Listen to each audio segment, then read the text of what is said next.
wound. I've been looking in your eyes, no cure for this wound.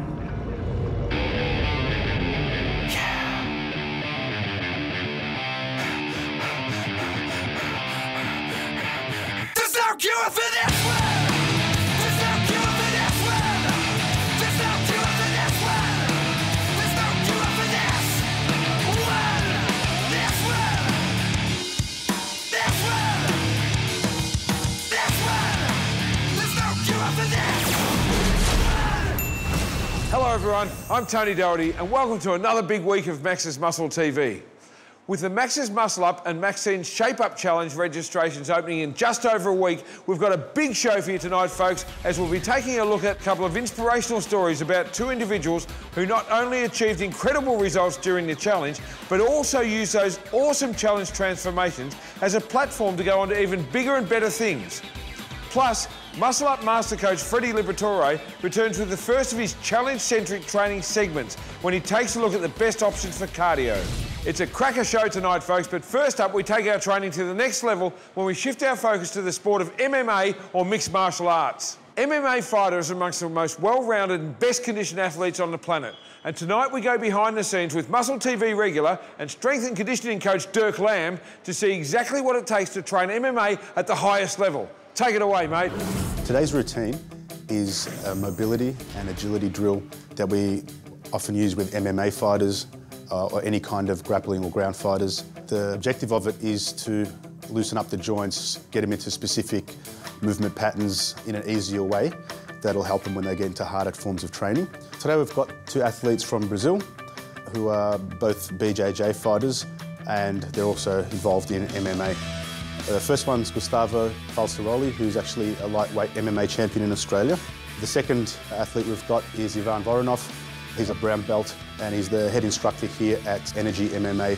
Whilst we're doing this circuit with two high-level elite fighters, a lot of people can get benefit out of this, especially sports where tackling is involved, because as you'll see, there's a lot of elements of tackling and grappling that you'll see here that happen out on a rugby field or a footy field. So today we've got Gustavo, he's from Sao Paulo, and we've got Ivan, he's from Rio. They both go for different soccer teams. They're actually big rivals, and today we're going to see a very competitive session. They don't want each other to win. Vai Corinthians! Let's go Flamengo! Yeah! The first exercise they're going to do is called a hip escape, and basically they'll be lying on the ground and manoeuvring their bodies in a way which is to get out of an opponent's move or an opponent's guard. They'll be doing that for 15 metres each way.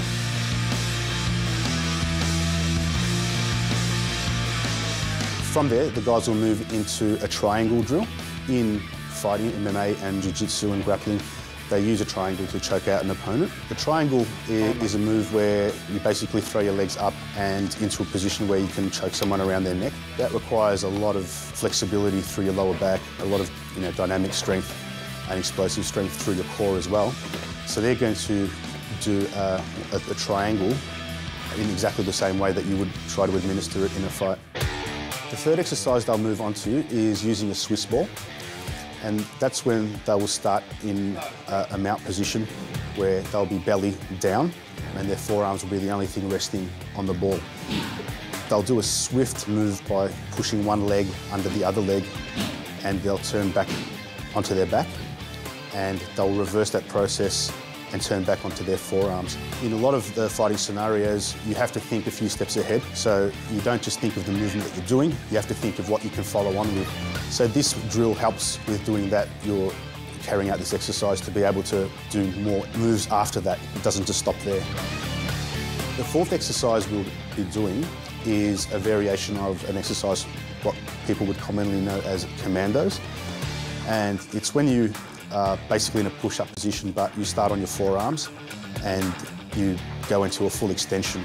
We're going to do that with the weight loading on one side. We achieve that by having the guys be on their fingers rather than with their palms flat on the ground. So in one hand, they'll be on their fingers and they'll be carrying out the drill using the forearm of the other hand. Once they drop their forearm to the ground, they actually have to bring their shoulders down to their hand and then push their whole body weight back from that position until they get back into full extension. So again, it has a lot of carryover to ground fighting when you find yourself on top of an opponent and you need to move quickly, so it does help with that. From there, we're going to flow into what we call sprinters squats.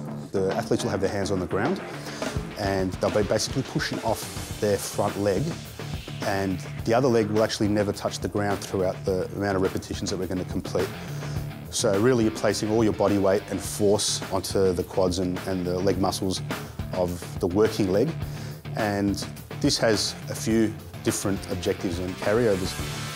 One is for stand-up fighting, obviously, which if you're kicking, the foot that's on the ground, the leg that's on the ground needs a great deal of strength and stability. Otherwise, the power of the kick will simply fizzle out or you won't get much power in it.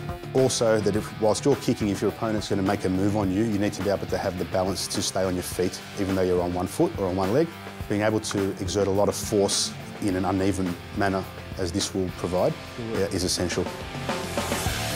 From there, we move into another leg drill, which incorporates an explosive movement from jumping from the ground and going into takedown move. Both the athletes will be kneeling down on the ground, which can happen frequently in an MMA scenario.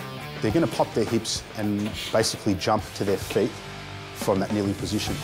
As soon as they jump to their feet, they're going to do a switch stance and they're going to do a takedown maneuver. Again, it's an essential move for these guys to be practicing. Heads will go, keep working. The next movement the guys will be doing is a partner drill, where they actually have to pick up their partner in this case, and they'll actually move with them, and then they'll be turning them mid-air, which what would happen prior to basically slamming them or throwing them onto the ground. It's a way of being able to train your body in which to contort and move to be able to do that at high speeds.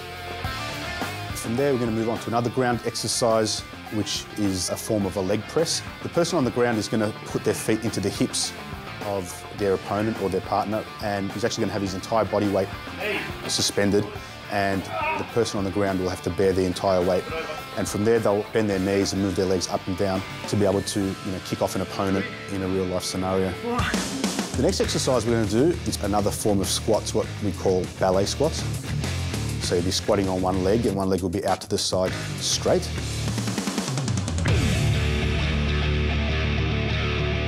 There'll be a direct carryover to the strength and stability needed in the hips, abs, lower back for kicking. Again, it's a drill where you're putting all your body weight and force onto one limb and having the other limb off the ground. From there, we're going to go into a movement which has a bridging kind of feel to it. Again, a lot of your viewers would have used similar exercises to do bridging hip raises for their glutes and hamstrings.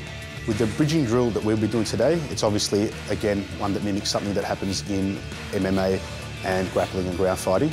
They're going to use a medicine ball just for a bit of added resistance.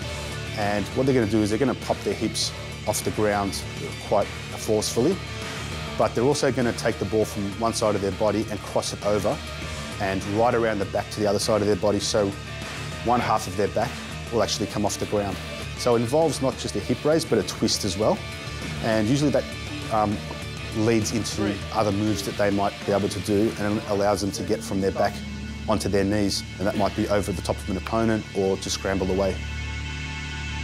The next exercise we'll do is a style of a deadlift, if want for a better word, where one of the partners will be on the ground in a bent knee position, and the other partner will have to pick him up quite like a deadlift and turn around and place them back on the ground. In fighting, that might be an actual manoeuvre to pick up your opponent and throw them or move them out of the way in some way to perform another technique.